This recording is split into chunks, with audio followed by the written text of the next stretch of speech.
doing good? I welcome you all back for our online computer class.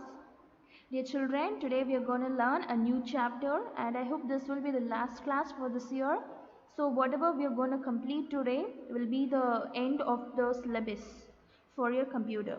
Okay, so from chapter 3 till what we are going to complete today you will be having for your computer exam, final exam. Okay,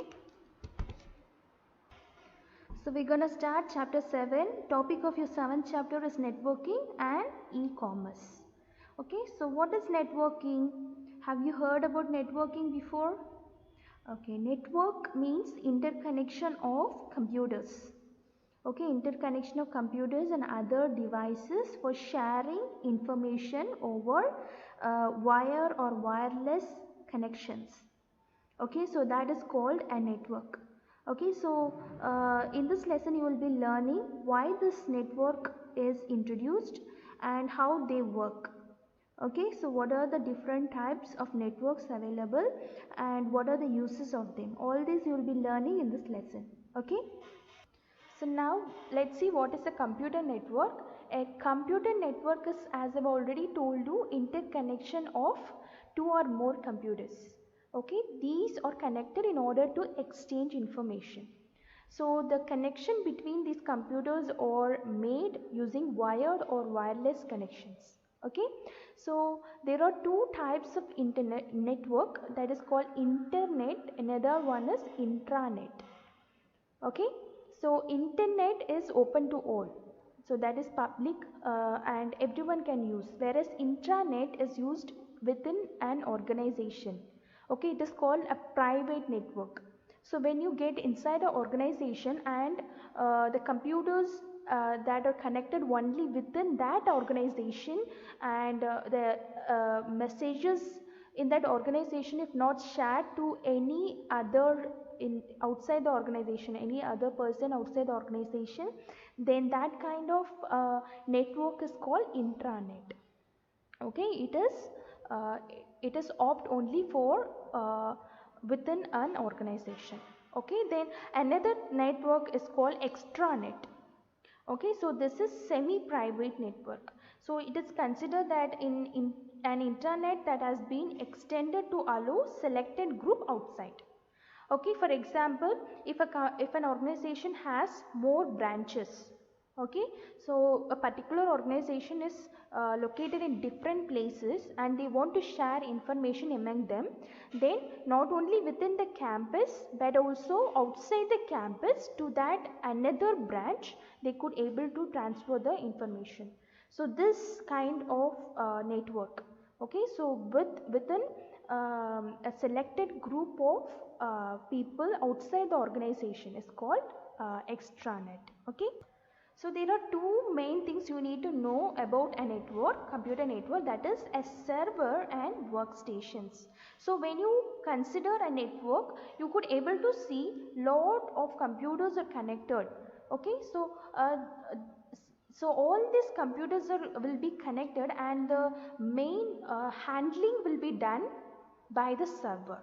Okay, look at this picture. This is called a server and these are called workstations. Okay, so all these computers, the sharing of work and other messages among all these computers will be handled by this server. Okay, so that is why this is called main server. Okay, so other computers in the network are called workstations.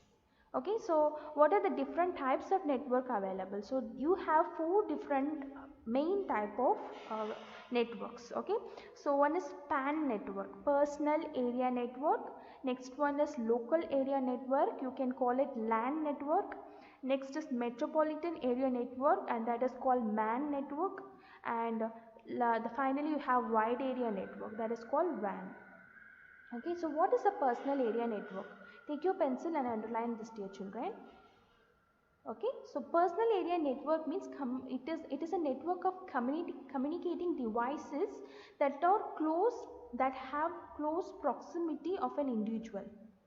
Okay, so it means that if you have a mobile phone or if you have two laptop and a computer at your house, if you want to exchange of information among these devices that belongs to you is called personal area network.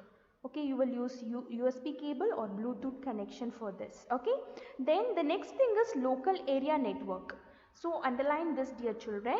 A local area network is a network of computing devices confined to a room, building or campus. As I have already told you, within a building or within a room or within a campus, if computers are connected to share information, then that is called local area network. So this will be used in schools, especially schools and organizations. Okay, the next thing is metropolitan area network. So underline this as well. So it is a network of computing devices within a particular city. So for example, if you go to metropolitan cities, so within that cities, if you could able to transfer information anywhere. Okay, so for example, Wi-Fi connections. Okay, so within a particular range, Wi-Fi connections are used to transfer information, isn't it? So that can come under metropolitan area network, or some organizations that are within that particular range of within a city. Okay, for example, already I told you, with 2 or 3 organizations are within a particular region, and a network is used to share information among that range. Okay, that range of area, then that is called metropolitan area network. Then finally you have wide area network. So this is called this is what we call internet. Okay, so wide area network is between countries and continents. Okay, around the world, everywhere you could access data and transfer data to any person. So that is called a wide area network. So World Wide Web and the internet that we use all comes under wide area network. Okay, why we need network? So it is for sharing our resources. Like if we have one printer in a company and 4 computers are there, then we need a network to share that one printer with 4 computers. Okay, so that so for that purpose we use network. Then reliability. Okay, for example, if we are working within one computer and some hardware failure happens, so what will happen? The data will get lost, right? So if you are having a network, then data would not get lost, because a copy of data will be stored in another computer. Okay, then we'll use for better communication medium.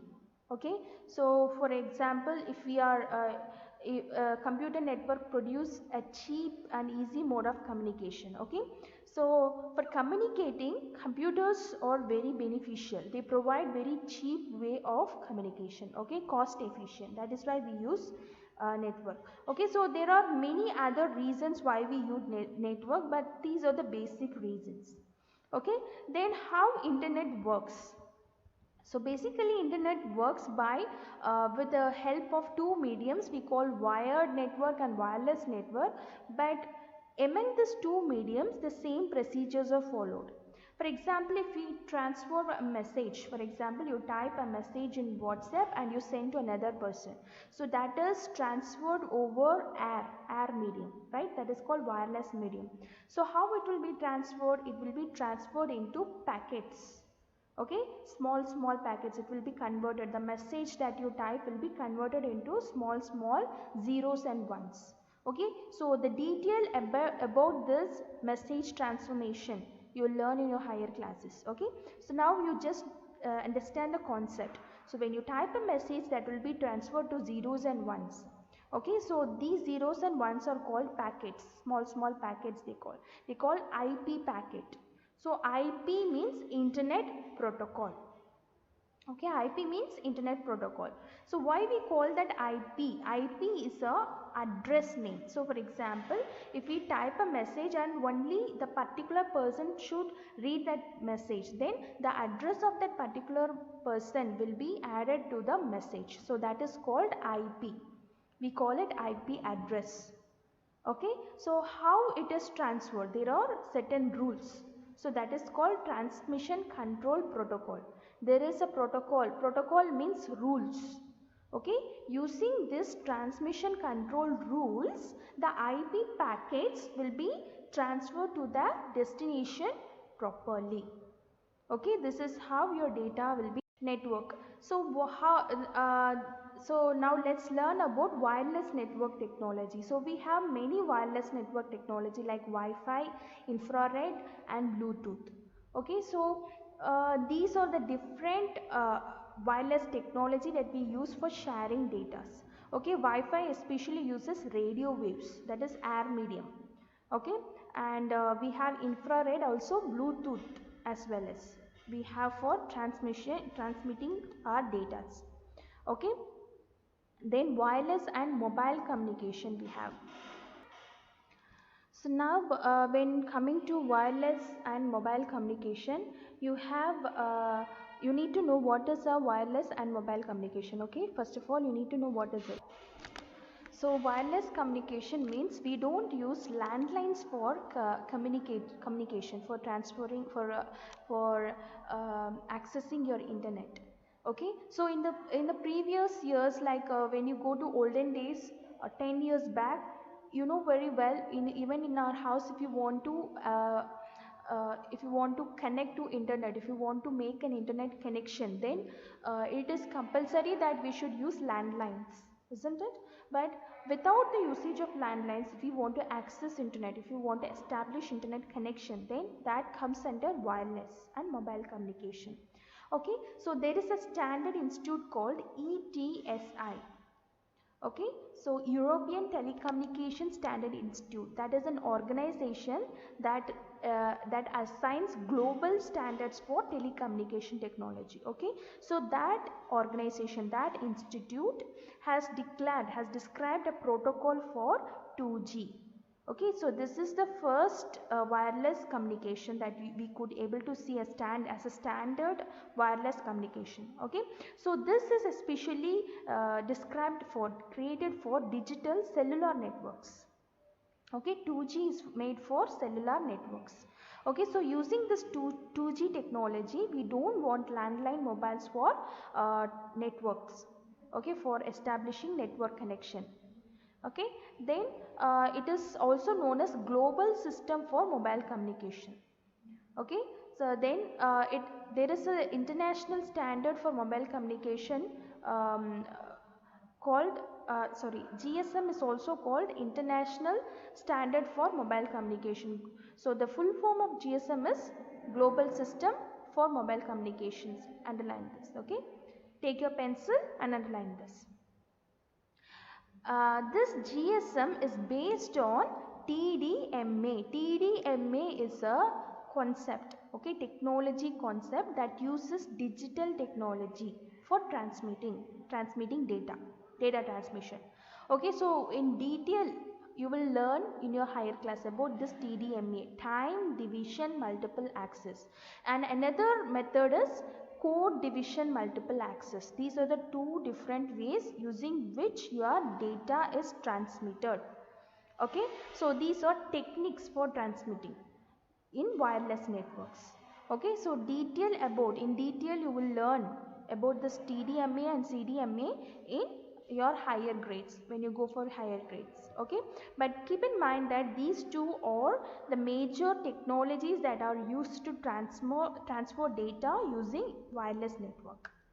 Okay, so after that comes in CDMA comes when TDMA is used, 2G is established, and CDMA is used, and when CDMA is used, 3G.